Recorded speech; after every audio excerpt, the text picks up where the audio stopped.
Welcome, everyone, to the first Thursday of Lent. Today, we have a special guest with us as we reflect upon St Alphonsus, the gorgeous Lenten sermons. Father Cristino, thanks for your time today. Happy to be with you, as always, Ken. Well, we are going to look at St Alphonsus's Lenten sermons, and so we'll get your thoughts. We'll read a quote, we'll get your thoughts, and then we'll sit at your feet and listen to your wisdom. How's that sound? Well, I don't know how St Alphonsus would feel about that, but we can give it a try. Today, we have thoughts on meriting the glory of God. St. Alphonsus writes, "Consider every occasion of self-denial as a gift which God bestows upon you, that you may be able to merit greater glory in another life. And remember that what can be done today may not be possible tomorrow, and the time that is past never returns." So, your initial thoughts, Father Cristino? Yeah, I think that maybe one of the words that might pop out to people, especially if it would make them uncomfortable, is this concept of meriting our glory or meriting our entrance into heaven, as though somehow it's something that we earn. But we really need to make a distinction between earning something and meriting something. And to earn something is more transactional. It's sort of like, I have done X, therefore you owe me Y. And we cannot be in a relationship like that with God. That's why we speak not about earning, but meriting. Meriting means that because of the rules of the game, if you will, or because of the way that God has designed this life and designed our participation in it, when we behave in a particular way, we have not earned something, but we have merited it. That means we have demonstrated that we are worthy of receiving it, not by anything to do with us, but because of God's goodness, because He has set that up for us in that way. When we merit something, it's because He has made it possible for us through our participation in it. And so when St. Alphonsus reminds us that every detail of our life, and especially during the season of Lent, when we really, I think, try to focus more on the things that we do or the things that we don't do, that when we do those things and go through life in that much more intentional way, why it can help us to merit greater glory for God and then greater glory for ourselves in heaven is because He has provided that framework within which, however we behave in accordance with His will and out of love for Him, then makes us worthy of that eternal reward all the more. And so His goodness is what makes anything that we merit possible. So isn't it correct to say that every action matters? That every action in our day has the possibility of changing how we experience our union with God in heaven? Yes, I do believe that you can speak in those terms because everything is an opportunity for love. We might think to ourselves that much of what we do in the day is neutral. It's not possible for us to sin or not sin in every single moment of our life. It's neither a sin nor an act of charity for me to take a sip of water from my cup. But when I take that sip of water, I can do it mindlessly, or I could say, "Thank you, Lord, for this gift." Now we've turned this into an occasion for love. Now, we should not obsess about this because then we will be thinking just about ourselves and not about God. But the more we think about Him in a natural way, the easier it becomes for Him to just always be on our mind and for us to be more comfortable with turning every minute of our day, every action that we perform into an opportunity to think of Him or to love Him. I think this is really important to remember because I think sometimes we can get caught up at looking at our lives thinking, my day doesn't matter. I have these mundane, seemingly unimportant tasks that I have to do. Oh, I have to change this diaper for me. Oh, I have to clean up this spill on the floor, or even right down to paying my taxes. You know, And then we can look across the field to somebody else's life and think, oh, their life is much more exciting. They're doing many more wonderful things for God. Who am I? And why does my life even have any much significance compared to somebody else? Maybe like Father Christina, who's a priest and preaching, But I think the truth is that everything matters. Every moment that we have can really impact our salvation. But one step further, maybe when offered for an intention, can become a prayer for somebody else. Yeah, exactly. I think that's what inspired Saint Therese of Lisieux to say, everything is grace. And this is what prompted her little way. It sounds so simple because it is, but in its simplicity, it unlocks the greatest mystery of Christian discipleship. And it is that every facet, every moment of our life can be turned into an occasion to love.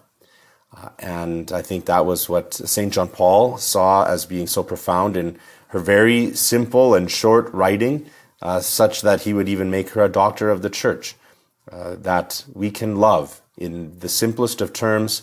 She uses an example in her diary of even picking up a pin off of the floor. She says, I do not just pick up that pin off the floor. I pick up the pin off the floor for love of you, my God. And when we can think in those terms, it's a sign that we're training ourselves in the school of being forever in the presence of God and keeping the presence of God to the forefront of our mind, so that everything can become an occasion of love. We don't have to look at other people's lives or think that something's missing from mine. Every opportunity that is put into our life is from Him and is an opportunity to give back to Him. St Alphonsus continues in today's reflections, and he uses an unusual phrase or an idea about the foolishness of God. He doesn't quite say it that way, but he talks about St. Paul and how the Jews saw the gospel as a stumbling block, and the Gentiles seemed it foolish. But we preach Christ crucified unto the Jews, indeed a stumbling block, and unto the Gentiles foolishness. How is it possible, they say, to believe that an omnipotent God, who wants nothing in order to be perfectly happy as He is, would choose to become man and die on a cross to save men? It seems a folly that God should die for the salvation of men. So when I read that, I thought, is God foolish? Well, certainly by our standards. And then it's foolish for us to ever apply our standards to God. I think this is what we grapple with all our life, is when God's ways don't make sense according to how we would do things if we were God, which is precisely the greatest mercy that we have in life, is that we're not God, and that we can't be God and won't ever be God, but we can be one with Him. And we can become one with Him when we look upon the mysterious acts of His life and the movement of His grace as something we know we can't understand. We know does not make sense according to our logic, but He is the author of logic. And this is why St. John refers in his gospel many times to Jesus as the Logos. The second person of the Trinity is the Word, the Logos, this rational principle that flows out of the essence of God's being. His logic, His Logos, is not ours. Ours is turned inward and corrupt by sin and trapped in this fallen world.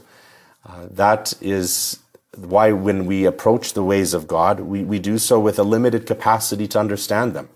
And so we have to stand back. Job says famously that passage when Job kind of puts God on trial, and then God says to him, "Where were you when I created the heavens and the earth? Where were you when I formed every lightning bolt? Where were you when I filled the clouds with every hailstone?" And then afterwards Job says, "I place my hands over my mouth." In other words, I can't speak. I don't even have an answer. How could I have ever thought to even question your ways? And in the prophet Isaiah, he says, "My ways are not your ways, and my thoughts are not your thoughts. As far as the heavens are above the earth, are my ways above your ways." And so it may look foolish to us that God would love us so much that he would come to save us through sacrificing himself in his incarnate body, but it made perfect sense to him. And out of love, he chose it for us. I think of sometimes how love causes people to do foolish things here in human relationships. I think about the foolish things I've done for Janelle. It seems, objectively, just looking on the outside, it seems rather foolish to spend $1,000 or $2,000 on a simple ring. It's kind of useless. What does that ring do? It's an engagement ring. Could have been cheaper. All it does is shine. And sometimes with our limited capacity, I guess looking upon the cross, not as God sees, we have limited, it seems foolish, but when we do look upon the cross, and then I look at my reaction to Janelle, I find a consolation knowing that, okay, I know that God is not foolish. My understanding is it seems crazy that he would offer his life for me, but I understand that I've done crazy things because I have loved someone else. And so this is a glimpse into his love for me. I guess that's my consolation in this. Yeah, it's very true. That's the old saying, love makes a man do crazy things. And I think we can relate to that. I've sometimes jokingly adjusted that to say, for a priest, obedience makes a priest do crazy things. In the sense that we show, by our obedience, we show God that we love him, and that we trust him. And so it will sometimes cause us to make decisions or accept circumstances in our life that don't make any sense. But they don't have to make sense by our logic if we're confident that they are coming from that logic of love, which is God himself. Well, thanks for your thoughts today, Father Cristino. For those of you who are watching on YouTube, please share with us what stood out to you and why in the comments. And tomorrow we will continue. Janelle will be back. Thanks for your time, Father Cristino. Thanks, Ken. Take care.